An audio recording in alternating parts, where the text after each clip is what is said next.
Hey guys, welcome to episode 4 of The Story Behind the Photograph. Today's episode is all about Mesa Arch, and for those photographers and those who have been there, know the chaos of Mesa Arch for sunrise. And as you can tell, it's a beautiful place for sunrise to witness.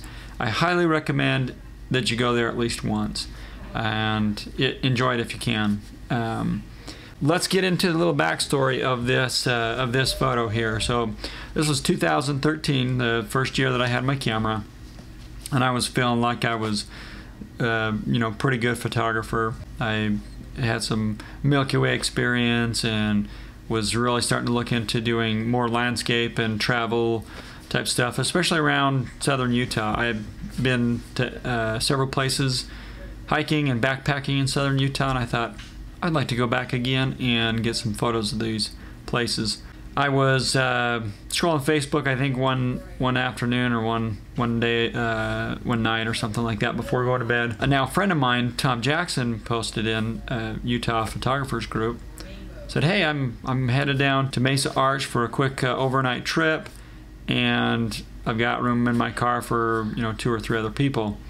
Anybody interested?" And I thought, my parents taught me not to talk to strangers, but in this day and age, that's okay. We can look at their profile and see what, kind of get a good feel for them. So I got my kitchen pass from my wife, and I called her up and said, "Hey, there's this other photographer that's invited anybody that wants to go down and go get this picture of Mesa Arch. And, I think it'd be kind of fun and good experience for me to, get a cool picture." Of course, my wife was really supportive. She's the one that actually told me to buy a camera and kind of pursue this photography passion. So I sent him a message and said, "Hey, I'm interested in going. What's the plan?" So he said, so the plan is to leave Friday afternoon, early afternoon. We'll zip on down to Moab and he wanted to go shoot sunset at False Kiva, which is now closed. You can't go there. We met up with him, with Tom. So it was me and another guy that also responded to his post, and we met at Tom's place and hopped in his car, met each other, and headed on down to Canyonlands. None of us knew each other, so it was kind of a funny experience to get to know 2 other people in a car that you've never met before on a 4-hour drive down to Moab. So it was actually really kind of fun, and that's one thing I've learned over the years with photography is I've met a lot of people that I wouldn't have met otherwise, and a lot of cool people too. And this was probably the first time I'd gone out shooting with other photographers. Most of the time I was just, up to that point, I was just going by myself. So this was kind of fun to get out and see how other photographers work and maybe learn some things. And I did learn some things, and I'm glad I took this risk, I guess you'd say, to go out and do this trip with Tom and a guy named Carson.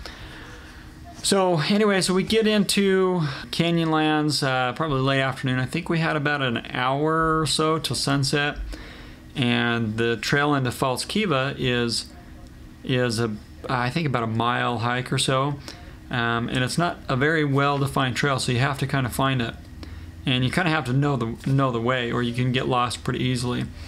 So Tom had been there before. Me and the other guy hadn't.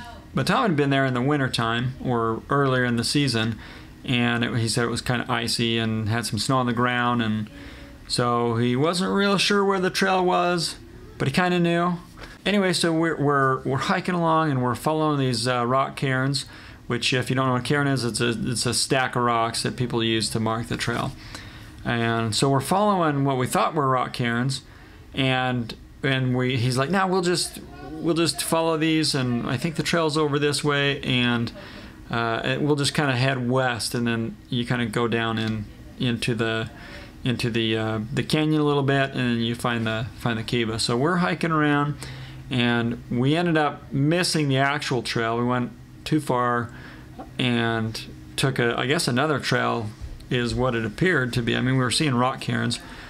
So we're hiking along, and we kind of get towards the edge of the canyon, and you can tell Tom is going. He's like, I think we're on the wrong spot. This doesn't look familiar at all. So we ended up having to cut across some land there, and we ended up having to go a little bit further north. We had to climb up some rocks and down some rocks and stuff like that. So we ended up finding the trail. I think that we lost probably 30 minutes or so of light, but so we found the actual trail. We got down into the canyon. We start hiking down, and we get up there to the Kiva. We shoot the sunset there, and then we got some pretty good. It wasn't like a awesome, like amazing sunset. There were some nice pink and purple colors in the sky, and you know, I think it turned out okay for going there. And that wasn't really the primary focus of the trip, but it was just kind of a nice cherry on top for that. So definitely a cool experience. So we hike out. We stuck around a little bit for stars to see if we could get some stars. I think we had a thunderstorm or some clouds move in or something to cover up the Milky Way, so we weren't able to get any Milky Way pictures. And so we ended up hiking back out, went over to the car, and I don't know, it was probably 1, 2 o'clock in the morning when we got back to the car. We're going to go over to Mesa Arch for sunrise. So we drove out to some overlooking Canyonlands down at the south end of it, and tried to do some Milky Way pictures there. Again, the clouds were covering the Milky Way, and it was pretty overcast, and so we didn't really have any luck on that little spot there. So we kind of decided, I don't know, it's probably 2:30, 3 o'clock in the morning. We decided, you know what, let's just go park at the trailhead, take a quick nap, and we'll get up at 4:30, 5 o'clock or something like that, and walk up to Mesa Arch and claim our spot. So we did that. So we went and parked, and we slept. I think I slept for maybe an hour. I think it was about 4:30 when we woke up. We hiked up to the Mesa Arch, and again, it was dark, and I don't think any of us had been there before. Maybe Tom had. And the trail wasn't, and I don't know if it still is. I think they've done a little bit better job now, but it wasn't very well defined once you get up the hill and start going over to the, kind of down to Mesa Arch. It was kind of everywhere. It was really scattered, and so you could go left and you end up going a lot longer around, or you could go right or straight, and it was just kind of a weird trail. It was dark, so we couldn't really see too well, but we eventually made it in a roundabout way, and we were the first ones there, and we just kind of hung out. Again, it was cloudy, so we didn't have much luck with photographing any stars. I think we took a couple photos along the hike up there and stuff, but not a whole lot of luck with that. So we went and we sat and we started looking at spots, getting right up front or right up close to the arch, so that as other people came in, they wouldn't fill in and kind of jump in front of us. So we started a little ways back, and then as it got a little bit lighter and the sun came up above the horizon, not the horizon, but as it started getting blue hour, we could see the foreground a little bit more, so we started moving our tripods around and getting good framing and stuff like that. And as that happened, obviously more people started coming, and it's and then the sun came up. Whereas as the sun started coming up, there were no clouds in the sky. It was like a perfectly clear blue sunrise, or clear sunrise. So it wasn't terribly interesting for that, but as you can see from the photo, even a blue sky looks great against the red rocks. You got the sunlight lighting up this massive arch, which actually isn't very massive. When you're there in person, it's quite different than what you see in the photograph.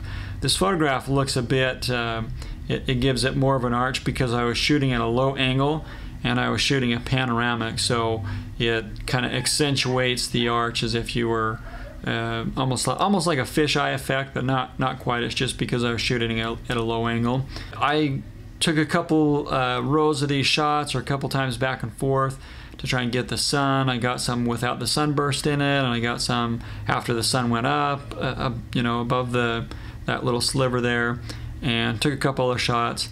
And then I was happy. I kind of got that sunburst look that I wanted to get with the photo. I'd never been there before, so I thought, hey, this is a pretty good success. So I stepped out. I stepped out and there was 2 or 3 people that hurried and jumped in my spot, and I went off and photographed in some other little locations, and it's definitely a really cool experience. And from the photos, I'm going to share a photo with you right now of kind of behind the scenes of the people there. You can see there's only really only a handful compared to if you went nowadays. It would be a lot more, and that's about any time of the year. This was on a Saturday morning, so there was a crowd. I don't think it got as bad as it does now, because that place is just getting more and more popular. And I've heard tons of horror stories of rude people, rude photographers getting in and cutting in front of people and things like that. Fortunately for us, we didn't have anything like that at this location on this trip. Overall, it was a good trip. I came back and I edited the photo, posted on Facebook. I don't think I did Instagram at the time. I probably did have Instagram. I think I posted on there, but had a lot better success on Facebook. I think a bunch of people shared it, and my boss at the company I work for commented and said, hey, we should get this printed for the office, and we should do it really big. And so I thought, hey, that's pretty cool. Yeah, let's do it. So we did, and it took a couple months to get everything kind of figured out with how we're gonna print this, and what size and what it's going to be printed on. It ended up being printed on paper, but framed or adhered to the back of a sheet of glass. It's a 3x6, so 3 feet by 6 feet sheet of glass, and it's hanging up in my office at my work. And I see it every day, and so it's just a kind of a cool reminder that every time I see that, it reminds me of that trip. And that's the story behind the photograph. I hope you guys enjoy this episode. Don't forget to comment, like, and subscribe on YouTube or your podcast app that you're listening to. I really appreciate it. Thanks for listening. Till next time. Bye.